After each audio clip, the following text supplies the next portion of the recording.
సాధారణంగా వివిధ దేశాధినేతలను వైట్ హౌస్కు పిలిచి వారిపై నోటి దురుసు ప్రదర్శించే అలవాటు అమెరికా అధ్యక్షుడు డొనాల్డ్ ట్రంప్కు ఉంటుంది.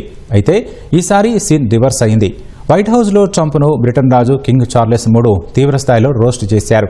అమెరికా జోక్యం చేసుకోకపోయి ఉంటే యూరప్ దేశాలన్నీ జర్మన్ మాట్లాడేవని గతంలో ట్రంప్ చేసిన వ్యాఖ్యలపై చార్లెస్ III ఇలా స్పందించారు.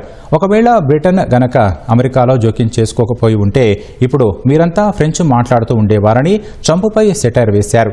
చార్లెస్ ఇంతటితో ఆగలేదు. రియల్ ఎస్టేట్ దిగ్గజమైన ట్రంప్ను ఉద్దేశించి 1814లో బ్రిటన్ సైన్యం వైట్ హౌస్ను తగులబెట్టిన ఘటనను రియల్ ఎస్టేట్ డెవలప్మెంట్ అంటూ అభివర్ణించారు. ఈ క్రమంలో డెమోక్రాట్లు అందరూ లేచి చప్పట్లు కొట్టారు. కాగా తుర్కీ అధ్యక్షుడు ఎర్డోగాన్ కన్నా ఎన్నికల రిగ్గింగ్ ఎవరికి బాగా తెలుసని ఆయన ముందే ట్రంప్ అన్నారు. పెరల్ హార్బర్ ఘటన గురించి జపాన్ ప్రధాని తకాయిచి ముందే ట్రంప్ ప్రస్తావించడంతో ఆమె కంగుతిన్నారు. ఉక్రెయిన్ అధ్యక్షుడు జెలెన్స్కీని ట్రంప్ ఇలాగే వైట్ హౌస్లో తీవ్ర వాగ్దాడితో చిన్నబుచ్చారు. అయితే ఈసారి మాత్రం ట్రంప్ పైనే బ్రిటన్ రాజు చమత్కారాలు విసరడం నవ్వులు పూయించింది.